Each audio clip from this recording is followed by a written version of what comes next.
오늘 예레미야가 4장 말씀을 통해서 말씀에 깨닫는 지혜와 응답받는 기도의 은총이 우리에게 넘치게 될 줄로 믿습니다. 예레미야 애가는 슬프다라고 하는 에카라고 하는 탄식으로 시작하고 있다고 했습니다. 오늘 4장도 역시 마찬가지입니다. 1장, 2장과 매우 닮아 있고요.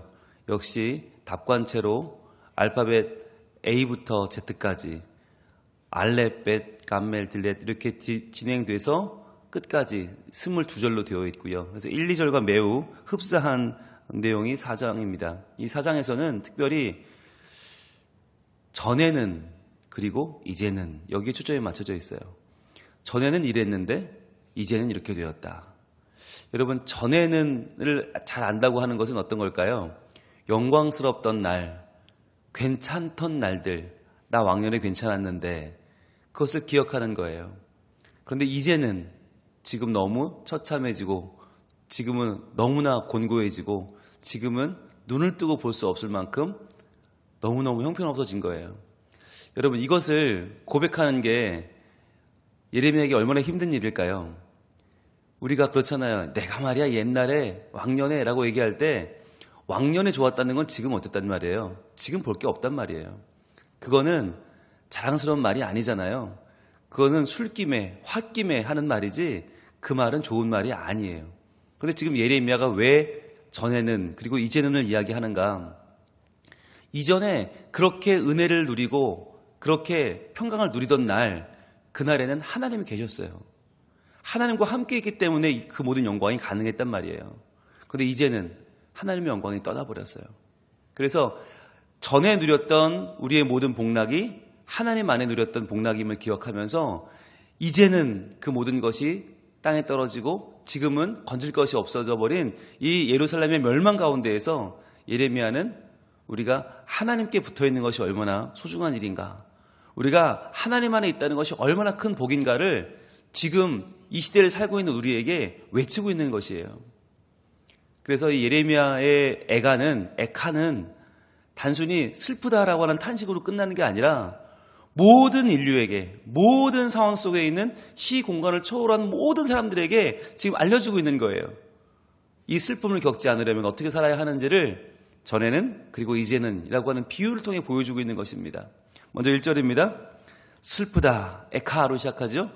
어찌 그리 금이 빛을 잃고 순금이 변질하였으며 성소의 돌들이 거리 어귀마다 쏟아졌는고, 이렇게 말해요. 전에는 뭐였냐면 금이었어요. 순금이었어요. 여러분, 순금 얼마나 귀합니까? 비교할 수 없이 귀하고 빛나는 금이 이제는 변질되었어요. 금이 변질됐다는 말이 뭐예요? 금이 어떻게 변해요? 변할 수 없는 거 아니에요, 금은. 그런데 성전이 불에 타버렸어요. 그래서 성전 안에 있던 모든 순금으로 된 또는 금으로 된 빛나는 그 기구들이 검게 그을려버린 것이죠. 그래서 이제는 누가 봐도 금인지를 알아볼 수 없게 된 거예요. 성전의 모든 기구는 원래 뭘로 만드느냐? 나무로 만들어서 금박을 입힙니다. 그러든지 아니면 금으로 만들든지. 그런데 분명히 순금이었는데 멸망 뒤에 가보니까 금이 하나도 없어진 거예요. 다 검게 그을려서 이제는 금을 알아볼 수 없이 다 변질되어 버렸다. 게다가 성소의 돌들, 이게 얼마나 귀한 거예요. 성전을 만들고 있던, 지키고 있던 그 돌들이 이제는 거리 오기마다 쏟아져 버렸다. 이것은 있어야 할 자리에 있지 않은 것이죠. 여러분, 성소의 돌이 성소에 있어야 귀한 것이지 그게 거리마다 다 흩뿌려지면 아무 의미가 없는 거죠. 마치 밭 한가운데 피어있는 장미처럼 그건 아무 의미가 없어요. 뽑아버려야지. 거기 있으면 안 돼요. 하나님께서 그렇게 사랑하시고 순금처럼 귀하게 여기시고 아끼시고 성소의 돌들처럼 귀하게 여기던 하나님 백성들이 지금 변질되어서 시커멓게 돼서 길거리에 나앉았다라고 하는 이야기예요. 이게 전에는 그리고 이제는이에요.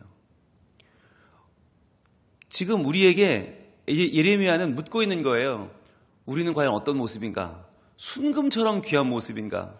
성소의 돌들, 하나님의 전을 지금 떠받치고 있는 의미 있는 돌들로 살아가고 있는가? 그렇다면 오케이. 그러나 우리가 만약에 하나님을 향한 이 믿음이 사라져버리고 하나님의 은혜 가운데 살아가는 우리의 삶이 바뀌어버리면 우리는 언제든지 변질될 수 있는, 즉 우리가 우리를 순금으로 유지할 힘이 없다는 것이죠. 게다가 내가 지금 잘나서 성소에 돌이 된 게 아니라는 거예요. 언제든지 거리에 나뒹구는 아무도 신경 쓰지 않는 돌덩이가 될 수도 있다. 하나님 안에 있을 때, 성소 안에 있을 때 그 돌은 성소의 돌일 수 있는 것이죠. 그러면서 2절에 이렇게 이야기합니다. 좀 더 선명하게요. 순금에 비할 만큼 보배로운 시온의 아들들이, 이게 전에는이죠. 전에는 순금에 비할 만큼 보배로운 시온의 아들들, 하나님이 순금처럼 아껴주신 백성, 그래서 순금처럼 보배로웠던 백성이 이제는요, 어찌 그리 토기장이가 만든 질항아리 같이 여김이 되었는고. 질항아리는 우리가 이미 봤잖아요. 아무것도 아니잖아요. 그냥 던지면 깨지고 금가면 버리고 아무 가치가 없는 거예요.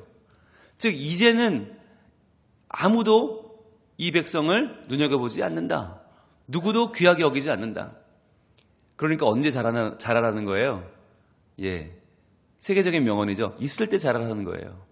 하나님 품에 있을 때 자라라. 하나님과 함께 거할 때 그때 너희의 잘남을 자랑할 것이 아니라 너희의 가치를 높여주시는 그 하나님을 붙잡으란 이야기예요.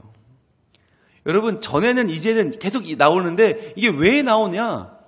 전으로 만족하지 말라는 거예요.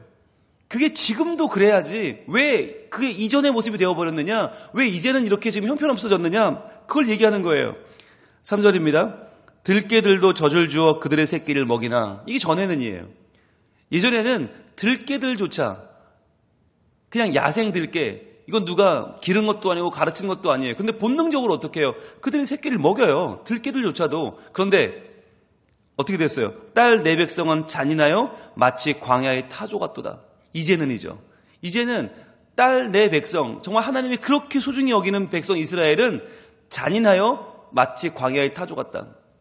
광야의 타조들이 어떻게 하죠? 타조는 알을 낳지만 품지 않죠.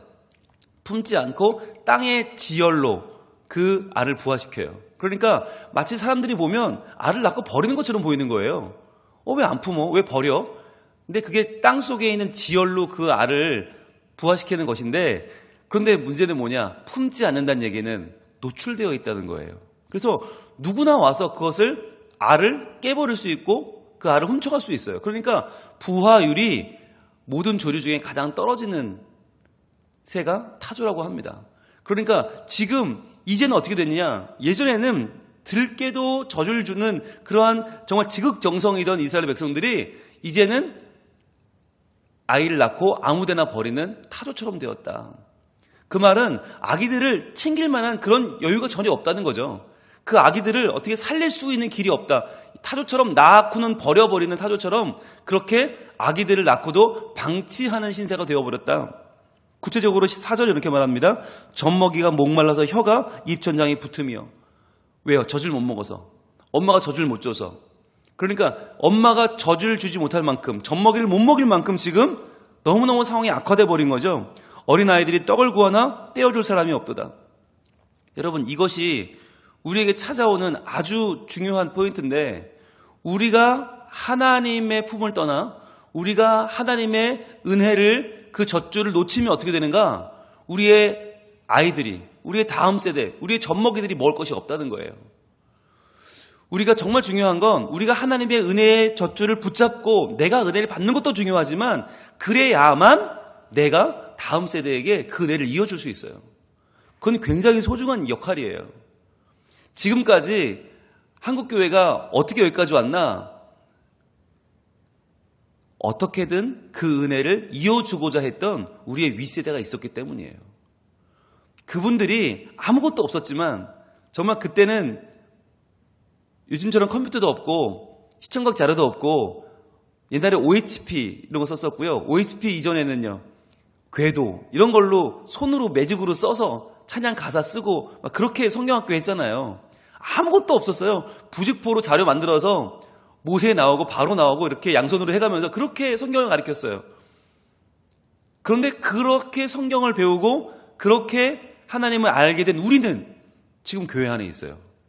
그런데 우리가 지금 컴퓨터와 PPT와 정말 첨단 IT를 사용해서 복음을 전하고 있는데 그 아이들은 교회 안에 지금 사라지고 있어요. 하나님의 은혜의 젖줄이 지금 끊어지고 있는 거예요. 여기에 우리가 위기감을 느껴야 돼요. 예레미야 애가를 읽어보면 계속해서 아이들에 대한 이야기가 나와요. 젖먹이들에 대한 이야기가 계속 나와요. 오죽하면 엄마들이 배가 고파서 너무 처참한 상황에서 배가 고프니까 아이들을 잡아먹는 상황까지 나와요. 여러분, 이게 오늘날에도 그렇다는 거예요. 오늘날에도 영적으로 피폐해지면 우리가 아이들에게 은혜를 끼치고 그 아이들이 영적으로 살아나는 것이 아니라 우리가 세상의 욕심으로 그 아이들을 잡아먹어 버리는 거예요. 그 아이들이 하나님께 나오지 못하게 만들고 그 아이들이 은혜를 사모하지 못하게 만들고 우리의 욕심으로 아이들을 공부, 세상 가운데로 끌어가다가 결국 아이들이 하나님을 향한 믿음이 끊어져 버리는 거죠. 그래서 아이들이 대학 가면 돌아오겠지, 취업하면 돌아오겠지, 가정을 가지면 돌아오겠지. 아니요, 돌아오지 않아요. 계속해서 아이들은 멀어져 가고 있죠.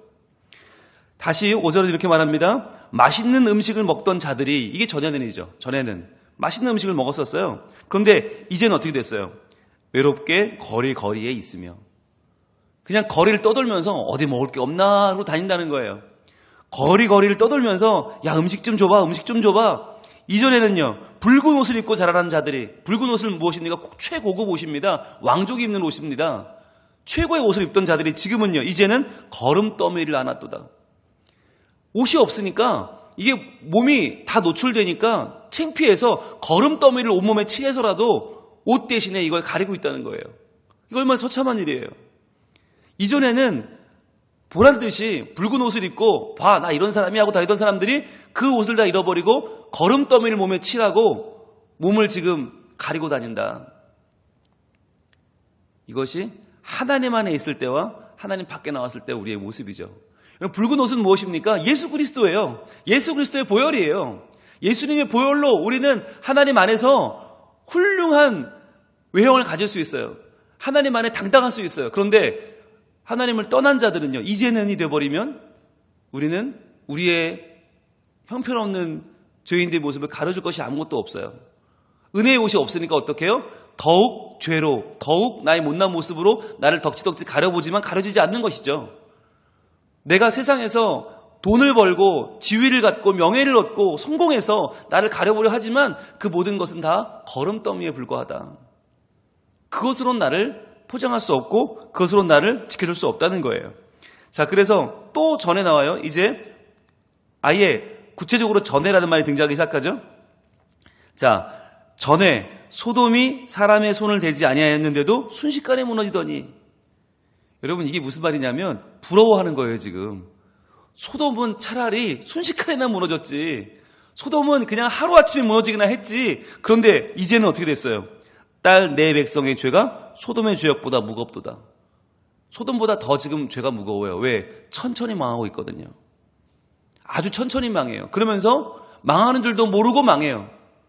느끼지도 못하게 너무너무 처참한 모습이 점점 강화되면서 이제는 차라리 빨리 망했으면 좋겠다. 빨리 한순간에 죽었으면 좋겠다. 이게 뭐 하는 일인가? 너무 힘들고 괴로우니까 차라리 소돔이 부럽다라고 할 정도로 그냥 한꺼번에 죽으면 좋겠다라고 할 정도로 그렇게 좀 괴롭다는 거예요.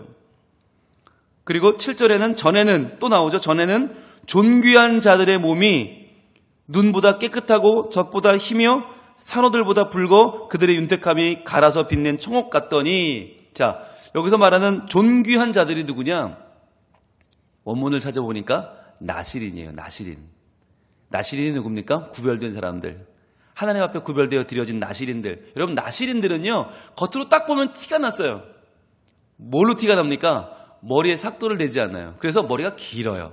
그러니까 삼손 같은 나실인을 딱 보면 누구나 봐도 아, 저 사람 나실인이네, 하나님께 드려진 자네라고 알 수 있었단 말이에요.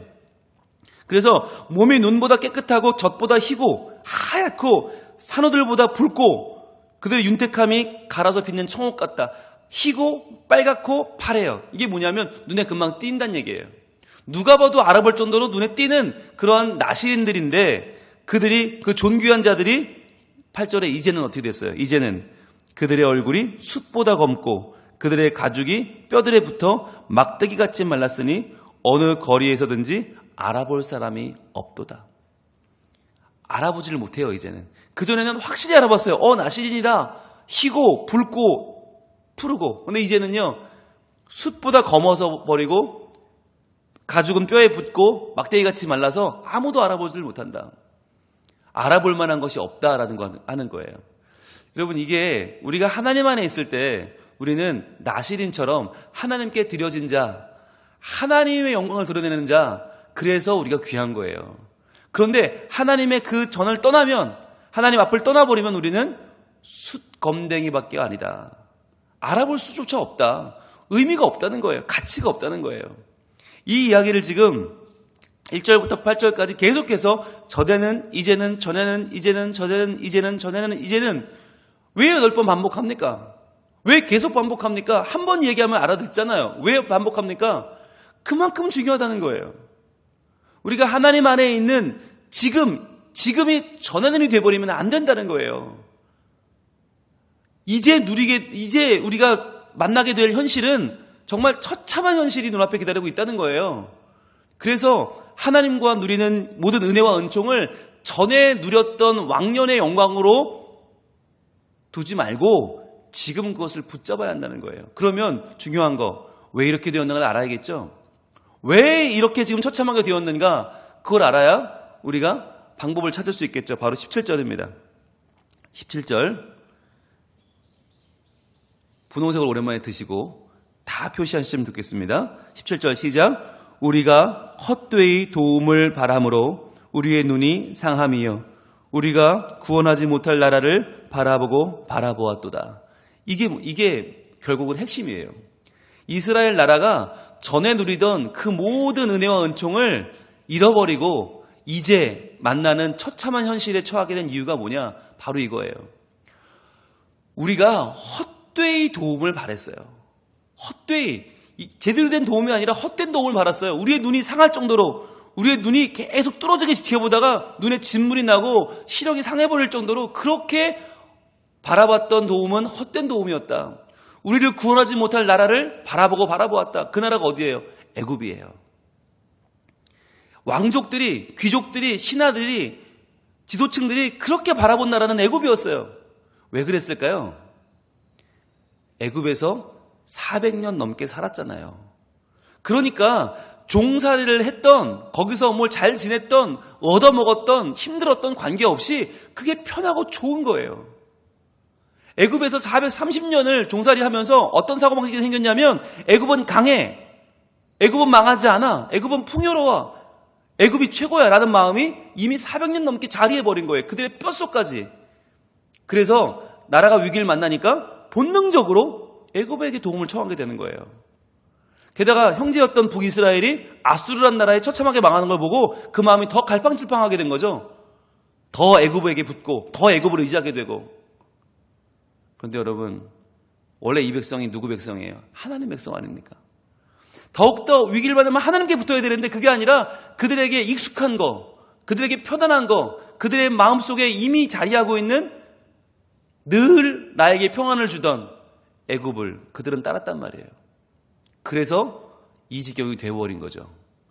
여러분, 애굽이 언제 도와주러 오나 그것만 바라보다가 눈이 지금 시력이 상할 정도로 그것만 바라보고 계속 바라보다가 애굽만 언제 오나 바라보다가 나라가 망해버렸다는 거예요.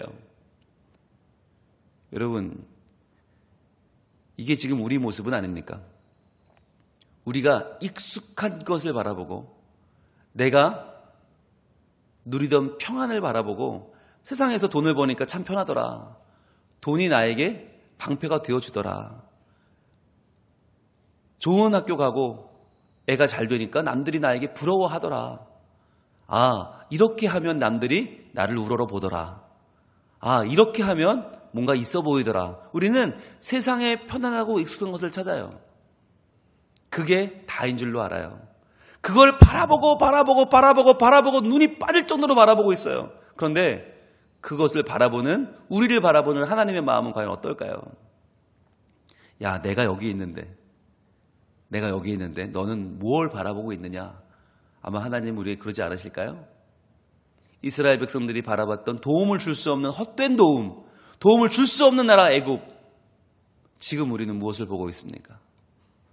지금 우리가 무엇을 바라보고 무엇을 찾느냐에 따라서 우리의 모든 은혜와 은총은 전해nen이 되어버릴 수도 있다는 거예요. 그리고 이제 우리 눈앞에는 낭만과 멸망과 심판이 찾아올 수도 있다. 여러분, 경계를 늦춰서는 안 됩니다. 그렇다면 우리가 바라봐야 할 것은 무엇이겠습니까? 하나님의 손길이죠. 오늘도 여주인의 손을 바라보는 여종의 마음처럼, 오늘도 주인의 손을 바라보는 종의 마음처럼 하나님의 마음이 어디로 향하시는가, 하나님의 뜻이 어디로 나를 인도하시는가를 잘 살펴야 할 줄로 믿습니다.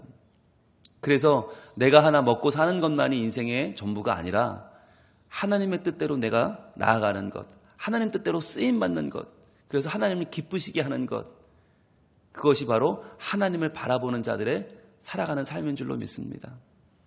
우리의 모든 은혜가 전해낸으로 끝나지 않도록 계속해서 이어질 수 있도록, 그래서 우리에게 심판의 날, 멸망의 날이 아니라 구원의 날, 하나님이 함께 하시는 축복의 날, 하나님 함께 하시는 복된 날들이, 의미 있는 날들이, 아름다운 날들이, 주님과 교제하는 날들이 오늘도, 내일도, 앞으로도 언제까지나 펼쳐져 나가서 하나님과 함께 이 세상을 아름답게 변화시켜 나아가는 우리 모든 성민 가족들 되기를 하나님은 원하고 계십니다. 기도하겠습니다. 하나님, 예레미야가 4장은 우리에게 이전에 좋았던 날들을 떠올리게 하지만, 그러나 현재 찾아온 처참한 현실을 또한 보게 합니다. 하나님, 우리는 어떻습니까? 헛된 도움을 바라고 구원하지 못할 나라를 바라고 애굽만을 기다리고 있다가 결국은 망해버린 이스라엘 백성들처럼 우리도 익숙한 것, 편안한 것, 내가 그동안 좋았던 것, 내가 의지하고 버텼던 것들을 여전히 의지하고 있지는 않습니까? 하나님, 우리의 눈을 들어 하나님을 바라보게 하여 주시옵소서. 바라봄의 은혜가 회복되게 하여 주시옵소서. 바라봄의 축복이 이 시간 우리에게 하나님께서 허락해 주시는 놀라운 복으로 임하여 주시옵소서.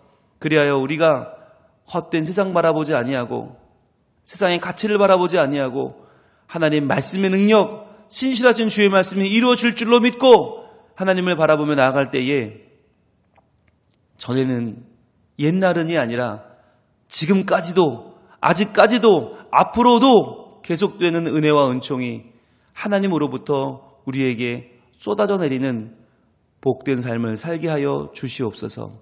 오늘도 이 복을 구하여 나뿐 아니라 우리의 다음 세대에 은혜의 젖줄을 이어가는 하나님의 백성 되게 하시고, 오늘도 나를 통하여 하나님의 놀라운 일들이 내 삶 가운데 펼쳐져서 잃어버린 영혼들을 주님께로 돌아오게 하고 예수 믿는 이들은 더 잘 믿게 하는 하나님의 도구로 쓰임받는 하루가 되게 하여 주시옵소서.